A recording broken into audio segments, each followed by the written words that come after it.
欢迎来到巴巴娱乐呀频道，请订阅频道，所以大家不要错过当天最热门的新闻。我们今天的时事通讯包括以下内容：江阳子、谭松韵、赵露思的唐装并列对比，差异显现。最近几年，偶像剧少了不少，古装剧却蓬勃发展。妆面造型的精致程度，成为了作品口碑的关键所在。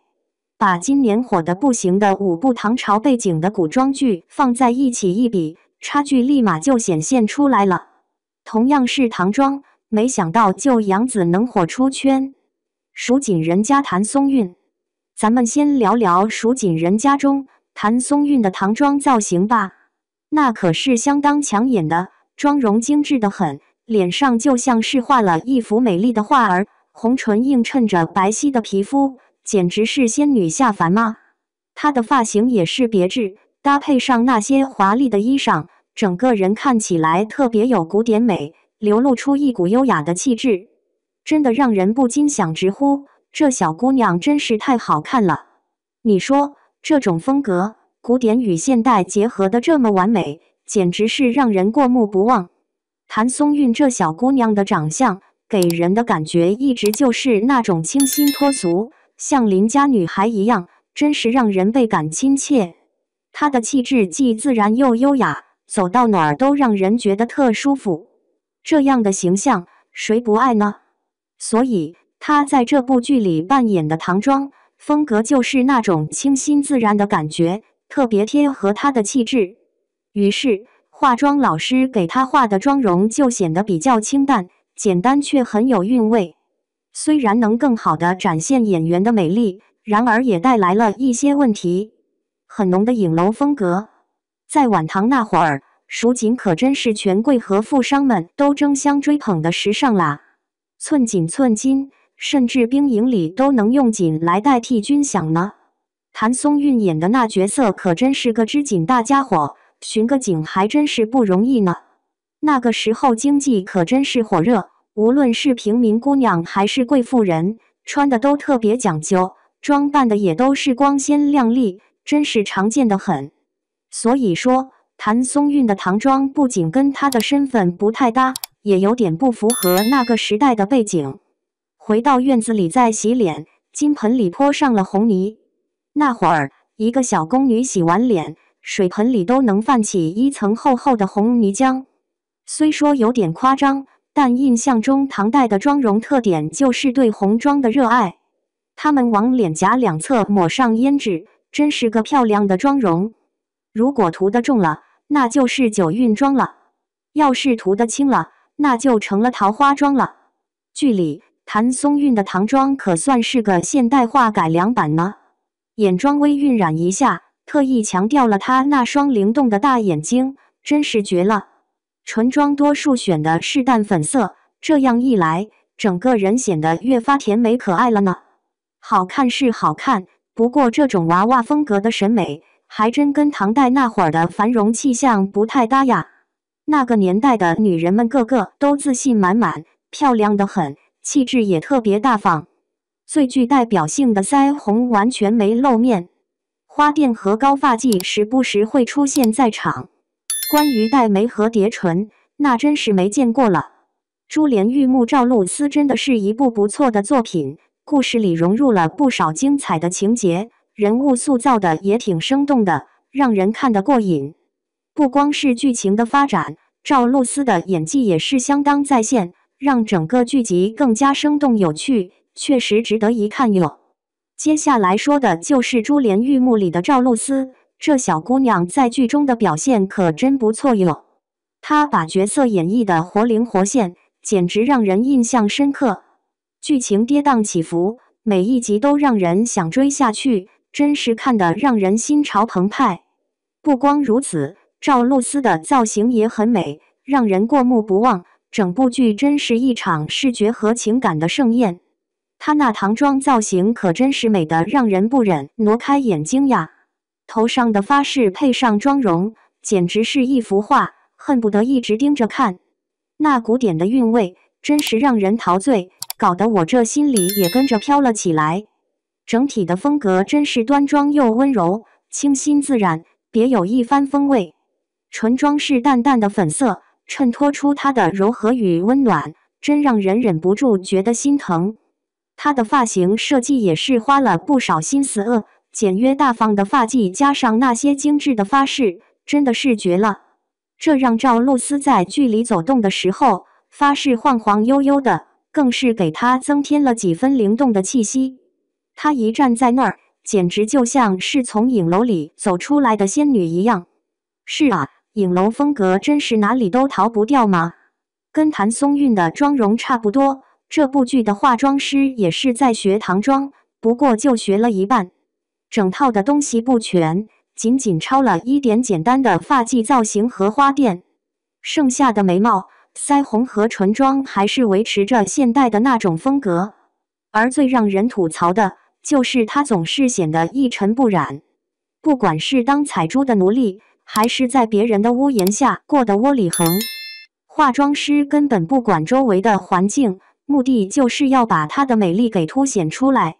天天吃不好穿不暖，工作和休息的地方冷得让人发抖，全都是泥巴，偏偏生得白白嫩嫩，身上连一丝油光都没有，这未免也太不真实了吧。怪不得大家都说现在的电视剧越来越没意思，古装剧完全没有古韵，简直就是影楼拍出来的。唐朝诡事录告思文，唐朝诡事录里的告思文可真是一位引人注目的角色。她聪明灵秀，既有才情又足够勇敢，在剧中真是风头无两。看她机智的应对种种危机，绝对会让人拍手叫好。想想她那些惊险刺激的经历，真是让人捧心啊！大家都说她的剧情走向神秘莫测，真是让人期待啊！听说她还有不少令人思考的人生哲理呢，真的是一位值得关注的人物。这部剧的化妆上可真能看出男人对女人的那些老掉牙的刻板印象。每次看到那些妆容，真让人觉得咋这么单一呢？很多角色都被简单化了，仿佛只剩下了那些大家耳熟能详的模板。这样的表现真的是有点让人失望，期待看到更丰富多彩的女性形象。女主角告思文演的角色是一位吏部侍郎的千金小姐，身份真是不简单啊！这个角色可真是个典型的富家女，生活滋润，性格也必定有点傲娇。这样的人物设定，一定能给剧情带来不少亮点，让人期待她的精彩表现。在唐朝，贵族小姐的妆容可真是讲究得很，高盘发、红色面妆、花钿装饰、浓黑的眉毛，还有那粉红的嘴唇，几乎都看不见。标准的清纯小女孩式的女主角，那些最具代表性的唐代妆容，几乎全都被剧里那些舞女、出轨等不太正经的角色给占据了。就像那风情万种、独自守着空房子的马场老板娘马夫人一样，平时的穿搭就是典型的唐代低胸襦裙，头发盘成已婚女人最爱那种的坠马髻。她的眉毛修得像垂拱一样，额头正中间还点缀着一朵红色的花钿。再有那舞女清晰，除了在眉间贴了花钿，眼睛底下也贴了个面钿。在导演的眼中，看来浓妆艳抹就成了坏女人的代名词。这刚好契合了男导演对女性角色那种老旧的看法。明明在那配角身上看到了美丽的唐装，偏偏就是没法把这种美丽化妆术用在女主的身上。国色芳华里的杨紫真的是个了不起的角色，她的表演让人感觉特别真实，情感也很到位，真让人忍不住想多看几遍。杨紫的每一个细节都拿捏得恰到好处，让观众深深地被这个故事吸引住了。她在剧中的表现体现了年轻一代演员的实力，确实让人刮目相看。说到国色芳华里杨紫的唐装造型，那真是美得让人惊艳呀！她的妆容把那种古典的韵味展现得淋漓尽致，搭配上精致的服饰，简直就是从古代走出来的仙女。毫不夸张地说，每一次出场都像在看画一样，真是让人看得心里美滋滋的。那一头乌黑亮丽的长发，配上她的气质，简直堪称完美，真让人觉得太有魅力了。可能用现代人的眼光看，她的唐装造型不太符合现在的审美标准。不过，咱不能否认的是，这种独特的风格还是有它的魅力，仿佛带我们穿越到了古代那个繁华的时代。那种华丽和优雅，虽然现在不常见，但依然让人心生向往，真是有种特别的韵味呢。可说是还原的最彻底的一款了。这回杨紫的风格跟以前大相径庭，走的是那种浓烈又豪放的路线。她的脸蛋圆润而饱满，轮廓柔和又顺滑，这可是唐朝可是特别吃这一套的富贵脸给唐装的展示打下了一个绝佳的基础。她在剧里扎了个高高的发髻，发髻上还插着漂亮的金钗步摇，真是美得不行。还有那时候流行的那些大朵鲜花，别在头上当装饰，真是让人看了心情大好。花儿映衬着人，人也衬托起花，确实是太让人惊艳了。她的一举一动之间，金钗步摇微微摇曳，让她多了几分灵动的美感。她额头上的花钿真是细致入微，衬得她越发娇俏动人，妩媚之态尽显无疑。最关键的是，唐代的人可不怎么戴耳饰，所以演员的耳朵上也是光溜溜的，没见啥耳环。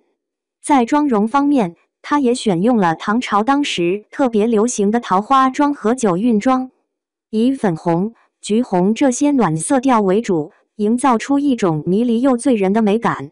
这种妆容呀，跟她的脸型也是绝配，简直天衣无缝。她的脸颊红润得很，看着就特别健康，简直像是自带了个好气色，真是美得不行。再加上那双炯炯有神的大眼睛，真的是让人一眼就爱上了。那脸颊的妆容衬托的眼睛更加亮堂，真是太迷人了，一眼看去就让人难以忘却。而且这部剧还是今年唯一一部把面液画得淋漓尽致的作品。嘴唇两侧的花钿把杨紫的嘴唇衬托得愈发精致小巧，真是好看得很。这妆容真是用心良苦，还原的杠杠的，直接让她在一众女演员里脱颖而出。而且啊，剧里那些配角和群演的妆容打扮也都特别讲究，真是让人眼前一亮。就像玉露那丫鬟的双垂髻，简直是美得让人想赞叹。再说说县主李幼珍的妆容造型，那还原的真叫一个到位，这直接打造了一个绝佳的氛围，让观众感觉仿佛回到了唐朝的繁华盛景，彻底摆脱了古装剧常见的影楼风，真让人心里舒服，没那么容易出戏了。要明白，为了一个群众的场景，化妆师可是对每个演员都认真打扮和盘头，真是费了不少心思。每个人起码的花1小时化妆，才不至于为了那一瞬间的登场显得太随意。事实证明，努力是有回报的。这部剧的服装、场景，连那些群演都散发着浓浓的唐朝韵味，真是让人感受到那个时代的气息。自从这剧播出以来，模仿杨紫那身造型的博主可真是一茬接一茬的冒出来了，热闹得很。杨紫的唐装真的是一鸣惊人，凭着独特的风格在众多唐装中脱颖而出，这一举动让她在今年的电视剧市场上大放异彩，成功吸引了更多的关注。这就说明，用心拍戏的剧组才能真心打动观众的情感呀。这几位的唐装造型，哪个最让你心动呢？女性们常常回味唐代各个时期的妆容，真是让人目不暇接，感受唐朝女子那种美丽与解放的审美风潮。国色芳华这部剧不仅主角的妆容花了心思，连路人角色的造型也颇为用心，杨紫的妆造效果更是让人忍不住想赞叹一番。